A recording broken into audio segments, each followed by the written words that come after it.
Hello everyone, this is Neha and welcome back to my channel and welcome to another new vlog। I know आज vlogging बहुत दिन बाद हो रही है, बट उसका रीज़न क्या है मैं आपको वीडियो में ज़रूर बताऊंगी, तो वीडियो एंड तक ज़रूर देखना है। एंड चैनल पे नए हो तो प्लीज़ चैनल को सब्सक्राइब करते हो और बेल बटन प्रेस करते हो ताकि वीडियोज़ की नोटिफिकेशन सबसे पहले आप तक पहुँचे। प्लीज़ वीडियो एंड तक ज़रूर देखिए। सुबह सुबह का टाइम है, आपको पता ही है, सुबह उठ के सबसे पहले ब्रेकफास्ट चाहिए होता है। तो यहाँ ब्रेकफास्ट बनने की तैयारी हो रही है।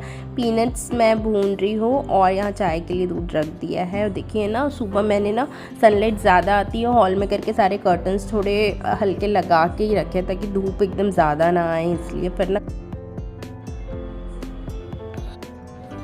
यहाँ पे मैं ब्रेकफास्ट की तैयारी कर रही हूँ। और ना ब्रेकफास्ट में आज बन रहा है, मतलब मैं बना रही हूँ साबूदाना। और आपको ना मेरी थोड़ी ऐसी हालत लग रही होगी, मतलब वैसे भी मैं घर पे ऐसे ही रहती हूँ, बट ना आज मतलब अभी कुछ टाइम से मुझे मेरी तबीयत थोड़ी ठीक नहीं है। मतलब वैसे ना पूरा मौसम का असर वायरल टाइप का हो रहा है, कोल्ड एंड कफ वगैरह, बट एनीवेज वो सब तो चलता ही रहता है। यहाँ पे ना मैं साबूदाना बनाने की तैयारी कर रही हूँ। सो बस सब फ्राई व्राई कर दिया, सॉल्ट डाल दिया और उसके बाद हम डालेंगे साबूदाना यहाँ पे।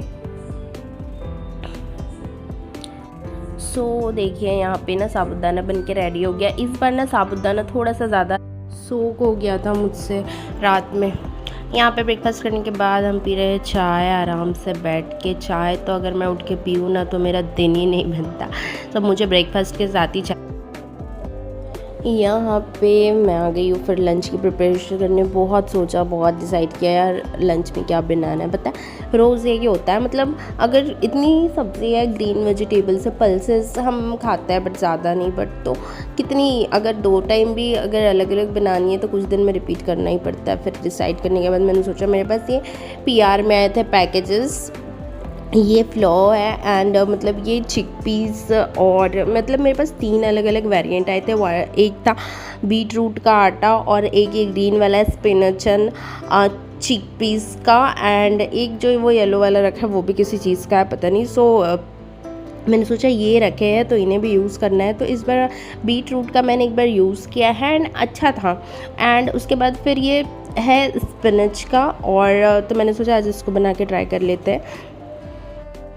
इसके लिए सबसे पहले ना थोड़ा सा पानी, इसमें वैसे डायरेक्शंस लिखा हुआ है। ये पैकेट मैंने खोला तो इसमें से जो आटा था वो भी ग्रीन कलर का ही था और इसमें शायद एक प्रिजर्वेटिव बैग कुछ ऐड था। यहाँ पे सबसे पहले थोड़ा सा पानी गर्म करना पड़ता है, उसमें लिखा हुआ है डायरेक्शन में हाउ टू यूज़। तो बस इसमें आपको करना है आटा ऐड और थोड़ा देर उसको रख देना है। उसके बाद आपको इसको वापस डो के जैसे नीट कर लेना। तो यहाँ मैं आपको बता रही थी कि ना इतने दिन से मैं ब्लॉग क्यों नहीं बना रही हूँ। इतने दिन से एक्चुअली प्रॉब्लम ये हो गई थी ना, जब नवरात्रि स्टार्ट थी, आशीष का बर्थडे था, उस टाइम से वो थे बीमार और उसके बाद फिर थोड़े टाइम के लिए वो हॉस्पिटलाइज थे। तो फिर मेरा एटलीस्ट 4 to 5 डेज़ के लिए तो रोज़ मुझे हॉस्पिटल आना जाना, बहुत ज़्यादा भगदड़ हो रही थी, तो कुछ भी मैं नहीं कर पा रही थी। ऊपर से ऑफिस भी था, घर पर तो मम्मी थे तो घर का काम हो जा रहा था, हाउस हेल्प थे तो सिर्फ खाना बनाने वाला काम था। बहुत सारा भगदड़ हो रखती है। और उस टाइम मेरी भी तबीयत थोड़ी ठीक नहीं हुई थी और इसलिए ना वो शायद थकावट का असर अब दिख रहा है। इसी कारण थे कि कुछ भी व्लॉग्स वीडियो कुछ भी नहीं बन पा रहे थे। एनीवेज बीच में थोड़ा सा मैंने उसको सेट होने रख दिया और फिर यहाँ पे आके ना मैं नारियल पानी पीने लग गई। इस ड्यूरेशन में नारियल पानी इतना ज़्यादा पिया हमने, इतना ज़्यादा पिया है मैं क्या ही बताऊँ, पता नहीं फिर भी असर कहाँ जा रहा है। यहाँ बैठ के मैं नारियल पानी पी रही थी। वापस मैं गई और देखा कि ये देखिए, उसको कम से कम 10 मिनट्स रखा था मैंने बस ऐसे ही मिक्स करके। और उसके बाद अभी मैं अपने पाम में अच्छे से ऑयल ग्रीस कर लेती हूँ और फिर ऑयल ग्रीस करने के बाद मैं इसको ऐसा डो टाइप का नीट कर लूँगी। नाउ ये जो है ना, ये मैंने अमेज़ोन से लिया था। आपको अगर चाहिए तो मैं लिंक डिस्क्रिप्शन में नीचे मतलब कमेंट में दे दूँगी। बट आई वुड प्रेफर ना कि अगर स्पिनच का पालक का पराठा बनाना है या फिर बीट रूट का पराठा, रोटी जो भी बनाना है, तो वो हम नॉर्मल वेजिटेबल से ही बना सकते हैं। मतलब आप जैसे लाइक पालक ले आओ या फिर बीट रूट ले आओ, उसे ग्रेट करके या फिर उसे मिक्सी में ग्राइंड करके डायरेक्ट अपने आटे में मिला लो, तो वो ज़्यादा बेटर है ये सब यूज़ करने से अच्छा। मुझे PR में आया था तो मैं ऑनेस्ट रिव्यू अपना दे रही हूँ कि हाँ, अगर आप हॉस्टल वगैरह में रहते हैं तो बात अलग है उस टाइम के लिए, बट अगर हम घर के लिए यूज़ कर रहे हैं ना, तो आई वुड से प्रेफर कि हम नॉर्मल रॉ वेजिटेबल से ही बनाएं। यहाँ पे मैं रोटी बना रही हूँ एंड मेरी तबीयत ठीक नहीं थी तो आशीष बोल रहे थे मैं हेल्प कर देता हूँ थोड़ी सी करके। सो एक्चुअली ये जो आटा है ना वो नॉर्मल अपने रोटी वाला जो आटा होता है गेहूँ का उसके जितना सॉफ्ट नहीं होता है, ये हल्का थोड़ा सा ऐसे दरदरा टाइप का बनती है। तो इसकी रोटी एकदम ऐसे प्लेन तो नहीं बनती है ना, हल्की मोटी बनानी पड़ती है। तो फिर एनीवेज हमने रोटी वोटी सब बना ली और फिर हमने कर लिया अपना लंच। तो मैं आपको दिखाऊंगी कि ये कैसे बनती है, मतलब बनने के बाद कैसे लगती है। पहले यहाँ तक अगर आपने वीडियो देख ली तो प्लीज़ यार वीडियो को शेयर करिए ज़्यादा से ज़्यादा अपने फ्रेंड्स के साथ, फैमिली के साथ, और सब्सक्राइब कर दीजिए। तो इस तरीके की देखिए ग्रीन कलर की तो कुछ इस तरीके से आप देख सकते हो इसकी चपाती होती है। टेस्ट अच्छा था, नॉर्मल जैसे हम अपना मार्केट वाला अगर बीटरूट और स्पिनच लेके आए, मतलब पालक लेके आए ना, उस तरीके से इसका भी होता है। सो टेस्ट वेस्ट तो ठीक था, बनाने के लिए भी कुछ इशू नहीं था, नॉर्मल बन गया था। एंड इसे ना आप खा सकते हैं दही के साथ द बेस्ट, या फिर मस्त अपना घर का जो अचार है उसके साथ खा सकते हैं। And like up to you, आपको सॉस के साथ खाना है, जिसके भी साथ खाना है खा सकते हैं। देखिए शाम का फिर टाइम था, उसके बाद हमारी हाउस हेल्प अब आई थी दिन, वो बोलो ना तो एक टाइम पे, एक दिन राइट टाइम पे आएगी, सुबह फिर आ जाएगी वापस अपने टाइम पे। फिर दिन को यहाँ पे मैं रेस्ट कर रही थी थोड़ा सा। उसके बाद फिर शाम को हमें जाना था बाहर, थोड़ा सा ज़रूरी काम था इसलिए हम गए थे, वरना मैं नहीं जाती, अवॉइड करती जाना। तो कुछ ऐसे मैंने हल्का सा आउटफिट पहना और थोड़ा लाइट वेट जो मुझे लगे, और इसके बाद फिर रेडी वेडी होके आश्रम में निकल गए बाहर जाने के लिए। एंड बाहर का जो मौसम जब हम निकले ना सोसाइटी में, मतलब बहुत टाइम से आजकल ऊपर ऊपर ही है, नीचे आना नहीं होता ज़्यादा, बिकॉज अब मन नहीं करता, तबीयत भी ठीक नहीं थी। तो फिर नीचे आए तो नीचे माहौल, मतलब नीचे ना ऐसे ठंडा टाइप का था। एंड हमारा इज़ लाइक हाई राइज पे है, सो मतलब 7th फ्लोर पे, टॉप फ्लोर पे, तो बहुत ज़्यादा गर्मी होती है। सो बाहर हम आ गए तो थोड़ा अच्छा लग रहा था, फ्रेश एयर, बट ठंडा हल्का सा पड़ा था। तो हम निकल गए हैं अभी जाने के लिए बाहर।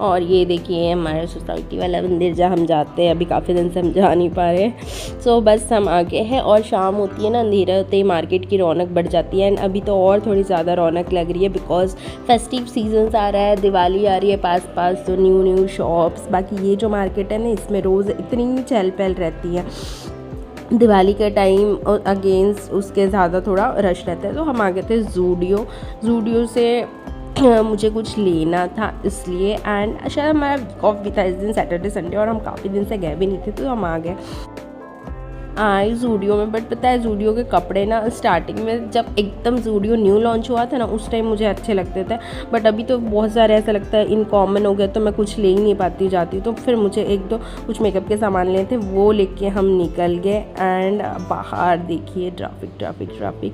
सो एनीवेज हम निकल गए, और उसके बाद हम गए डी मार्ट, क्योंकि हाँ ये सबसे ज़्यादा ज़रूरी काम था मेरा घर से बाहर निकलने का रीज़न, कि हमें थोड़ी कुछ ग्रॉसरीज़ लानी थी।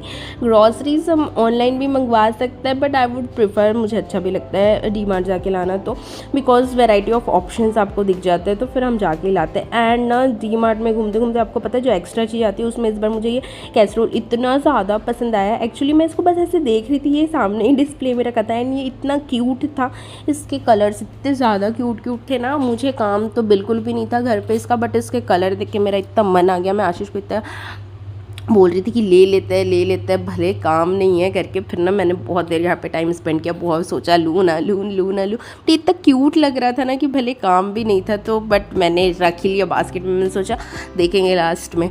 सो यहाँ पे ना दिवाली के बहुत सारे न्यू होम डेकोर आइटम्स आए थे, लाइट, कैंडल्स, एंड बहुत सारी चीज़ें आई थी, फ्लावर्स वगैरह, ये लैंटर्न्स वगैरह भी थे। तो बहुत सारा दिवाली का ऑप्शन आपको मिल जाएगा। अगर अभी आप नहीं गए ना डी मार्ट, तो दिवाली शॉपिंग के लिए एक बार जाइए। हम बिलिंग करा रहे हैं, देखिए फाइनली मैंने एक कैसरोल ले ही लिया। ये यूज़ कब आएगा आई डोंट नो, बट मुझे इतना अच्छा लग रहा था कि फिर मैंने ले लिया। सामान खरीद के फिर हम आ गए बाहर, और देन बैक टू होम। आते आते हमने थोड़ी सी वेजिटेबल सब्ज़ी वगैरह सब लेके आई, और फिर जो भी सामान था जो मैंने जूडियो से कुछ लिया था, एंड जो डी मार्ट से बहुत थोड़ा ही लाई, बिकॉज हमें फिर इस मंथ दिवाली के लिए घर पे जाना है वापस, इसलिए ज़्यादा सामान हमने लाया नहीं है। तो देखिए यहाँ पे मेरी कैसरोल लाने की खुशी।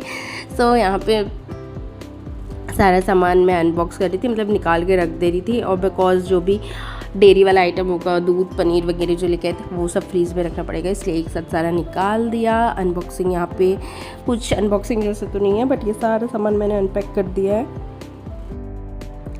एंड ज़ूडियो से जो मैंने सामान ख़रीदा है ना, जो प्रोडक्ट्स लिए हैं मैंने, वो मैं आपको मतलब वो मैं डालूँगी शॉर्ट्स में, तो आप ज़रूर शॉर्ट्स चेक करते रहना मेरे। इसलिए मैं बोल रही हूँ, अगर आपने नोटिफिकेशन बेल ऑन नहीं किया है सब्सक्राइब बटन के बाजू में, तो सब्सक्राइब करके नोटिफिकेशन बेल ऑन कर दीजिए, ताकि वीडियो जब भी पोस्ट होगी आपको सबसे पहले। तो वो जो ज़ूडियो वाले प्रोडक्ट्स हैं ना, 2-4 जो भी है, वो मैं शॉर्ट्स में अपलोड कर दूँगी। फिर थोड़ी देर रेस्ट करके हम आ गए अपने वापस किचन में डिनर की तैयारी करने के लिए। सो अभी मौसम आपको पता ही है और तबीयत भी ऐसी चल रही है ना, तो हमने अवॉइड किया बाहर से लेके आना, वरना हम जब भी बाहर जाते हैं ना, ऐसे हमें आने लेट हो जाता है या शाम हो जाती है, तो हम प्रीफरली खा के ही आते हैं बाहर से कुछ ना कुछ। बट इस बार मैंने बोला नहीं, हम घर जाके ही बना लेंगे, भले घर की सादी सिंपल खिचड़ी खा लेंगे बट घर जाके ही खाएंगे। सो यहाँ पे डिसाइड भी वही हुआ, हम यहाँ पे थोड़ा सा सिंपल सा पुलाव बना रहे थे और उसके साथ हमने सोचा कढ़ी बना लेते। तो यहाँ पे सारे वेजिटेबल्स मैं अभी कट कर रही हूँ। एंड ये व्लॉग जिस दिन मैं शूट कर रही थी ना, उस दिन थी शरद पूर्णिमा, जिसे महाराष्ट्र में हमारे यहाँ कोजागिरी पूर्णिमा भी बोला जाता है। और उस दिन ना चांद के नीचे मिडनाइट में, मतलब रात में चांद के नीचे खीर बना के रखते हैं, और ऐसा बोलते हैं कि एक टाइम पे वो चांद का शेडो और आई डोंट नो समथिंग कुछ वो खीर पे आता है, उसके बाद फिर वो खीर सबको बांटी जाती है और खाई जाती है। तो ऐसे कुछ कोजागिरी पूर्णिमा महाराष्ट्र में सेलिब्रेट होती है, जिसे शरद पूर्णिमा भी यहाँ पे कहा जाता है। तो आप लोग बताना, आप लोग के यहाँ पे शरद पूर्णिमा कैसे सेलिब्रेट करते हो, आप लोग क्या क्या होता है। सो यहाँ पे ऑयल ख़त्म हो गया था डिस्पेंसर में, तो मैं डिस्पेंसर में ऑयल निकाल रही थी। और ना सोसाइटी ग्रुप में कुछ मैसेज आया था कि रात को 9 बजे, करीब 9 बजे से ऊपर गरबा वरबा होने वाला है, कुछ स्नैक्स वगैरह अरेंज होगा पूर्णिमा के लिए, शरद पूर्णिमा के लिए। सो हमने सोचा हम डिनर वगैरह कर लेते हैं, उसके बाद जाएंगे ऊपर। सो आप लोग को भी मैं दिखाऊंगी कैसे होता है, क्या होगा ऊपर। सो यहाँ पे पहले बना लेते हैं अपनी सिंपल सी खिचड़ी। तो खिचड़ी पुलाव जो भी हम बनाते हैं ना, पुलाव वगैरह, वो सब बनाने का सबका अलग अलग तरीका होता है। मेरा भी बहुत सारे तरीके हैं, depend on my mood and time, कि क्या क्या चीज़ें, कितनी चीज़ें क्या क्या डालनी होती है पुलाव में। तो आप चाहे जितनी चीज़ें डाल दो कम है।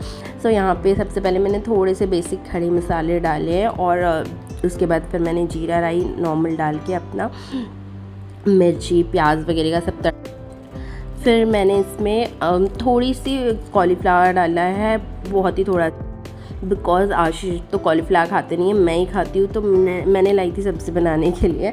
सो बस यही थोड़ी सी मैंने डाल दी है, 2-4 पीसेस। और उसके बाद सारी सब्ज़ी मिक्स करके मैं इसमें डाल दूँगी राइस और कुकर बंद कर दूँगी।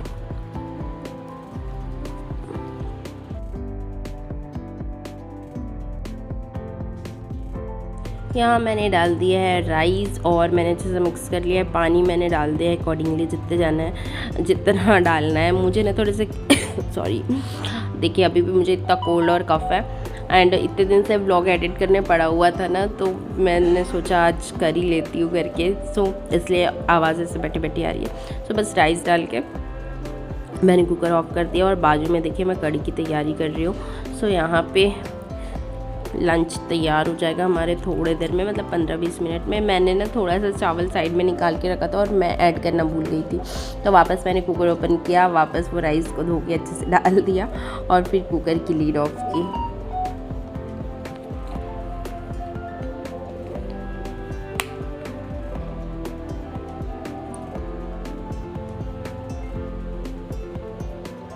सो मैंने सोचा जब तक सीटी आ जाए कुकर में, खिचड़ी बन जाए, पुलाव बन जाए, और जब तक कढ़ी भी बॉईल हो जाए, तब तक मैंने ना ये जो बर्तन रखे हैं, जो सुबह हाउस होल्ड साफ़ करके गई थी, वो सब अरेंज कर देती हूँ। तो पुलाव बनते तक वो एक काम हो जाएगा, और फिर अगर वो अर्ली मॉर्निंग आती है नेक्स्ट डे, तो मुझे सुबह सुबह उठ के नहीं करना पड़ेगा। इसलिए फिर इधर मैं सारे बर्तन अरेंज कर रही हूँ जल्दी जल्दी से। ये बर्तन रखना भी अब एक टास्क हो गया है, बिकॉज़ उसके आने से पहले ये पूरा अरेंज करना पड़ता है। यहाँ पे हमने सिंपल सी मस्त सी पुलाव और खिचड़ी खाई, उसके बाद फिर हम आ गए ऊपर और ये देखिए यहाँ पे गरबा ऑलरेडी स्टार्टेड था जब हम आए। सो ज़्यादा लोग तो नहीं थे, हमारे ब्लॉक के ही लोग थे। और ये देखिए ये कोजागिरी पूर्णिमा, शरद पूर्णिमा का चांद। तो बस यहाँ पे सब ने गरबा वरबा किया, डांस किया और फिर स्नैक्स वगैरह खाए। सो ऐसा था आज का दिन। सो आप लोग कमेंट करके बताना आज का दिन कैसा लगा, व्लॉग कैसा था, आप लोग ने शरद पूर्णिमा कैसे सेलिब्रेट की। एंड व्लॉग अच्छा लगा हो तो प्लीज़ मेक श्योर कि चैनल को सब्सक्राइब करते, वीडियो को लाइक ज़रूर करना, वीडियो को लाइक करना, चैनल को सब्सक्राइब करना एंड शेयर करना बिल्कुल मत भूलना। जल्दी जल्दी सब्सक्राइबर काउंट्स और वॉच आवर बढ़ा दीजिए जल्दी से। सो आप करिए लाइक शेयर एंड सब्सक्राइब। मैं मिलती हूँ आपको अपने नेक्स्ट व्लॉग में। Till then stay healthy, stay fit, bye bye.